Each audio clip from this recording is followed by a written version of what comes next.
நம்முடைய வாழ்க்கையை நாம் ஒழுக்கத்துடன் வாழ வேண்டும். நம்முடைய உள்ளம் நமக்கு அறிவிப்பது தான் உண்மையான ஒழுங்கு ஆகும்.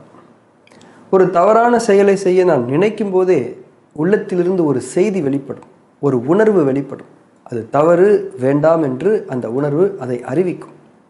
அதே போல் நம்முடைய வாழ்வினுடைய எல்லா தருணங்களிலும் நம்முடைய மனசாட்சி நமக்கு நன்மை தீமைகளை பிரித்து அறிவித்து கொண்டே இருக்கின்றது. அதிலே தீமைகளை விலக்கி நன்மைகளை நாம் மேற்கொள்ள வேண்டும்.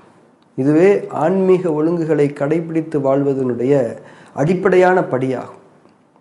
ஆன்மீக ஒழுங்கில் வாழ்பவர்களுக்கு சுகமும் அமைதியும் சமாதானமும் மேன்மைகளும் இவ்வுலக வாழ்விலும் உண்டு, இன்னும் மறுமையிலும் நிச்சயமாக உண்டு. இன்றைக்கு நம்முடைய வாழ்க்கை நோய்களிலும் வறுமையிலும் துன்பங்களிலும் நிறைந்ததாக இருந்து கொண்டிருக்கிறது என்றால் நாம் ஆன்மீக ஒழுக்கத்தில் நம்முடைய வாழ்வை அமைத்து கொள்ளவில்லை என்பதே சத்தியமான உண்மையாகும். அதனை நாம் மனதார ஏற்றுக்கொள்ள வேண்டும். மேலும் அதுவே தான் நம்முடைய நோய்களுக்கும் துன்பங்களுக்குமான மூல காரணமும் ஆகும். நம்முடைய நோய்களுக்கு நாம் சிகிச்சைகள் எடுத்துக்கொள்ள தொடங்கும் போது ஒரு உறுதிமொழியை நம்முடைய மனதில் நாம் மேற்கொள்ள வேண்டும். அது எனக்கான வாழ்வியல் ஒழுங்குகளிலிருந்து நான் தவறிவிட்டதால் தான் எனக்கு இந்த நோய், இந்த துன்பம் வந்திருக்கின்றது.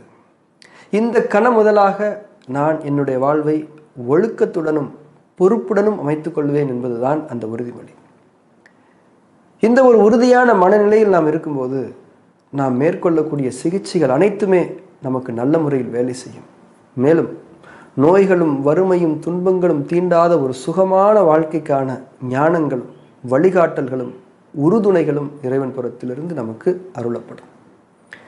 இப்போது நம்முடைய வாழ்வின் எந்த ஒரு கீழ்நிலையில் நாம் இருந்தாலும் இக்கணம் முதலாக நாம் நம்மை ஆன்மீக ஒழுக்கங்களில் நிலைப்படுத்தி கொள்ள தொடங்கினோம் என்றால், மனதளவில் அந்த உறுதியை நாம் மேற்கொண்டோம் என்றால், நம்முடைய வாழ்வில் மலர்ச்சியும் அமைதியும் சுகங்களும் மீண்டும் ஏற்படும். இறைவன் மன்னிப்பவன், மனம் திருந்துதலை அங்கீகரிப்பவன். அவன் நம்முடைய வாழ்க்கையை சீரமைத்து தருபவன். புதிய படைப்பாக நம்மை ஆக்கி புதிய வாழ்க்கையில் நம்மை வாழ வைக்க வல்லவன் என்ற நம்பிக்கையோடு நம்முடைய புதிய பயணம் இக்கணம் முதலாக தொடங்கட்டும்.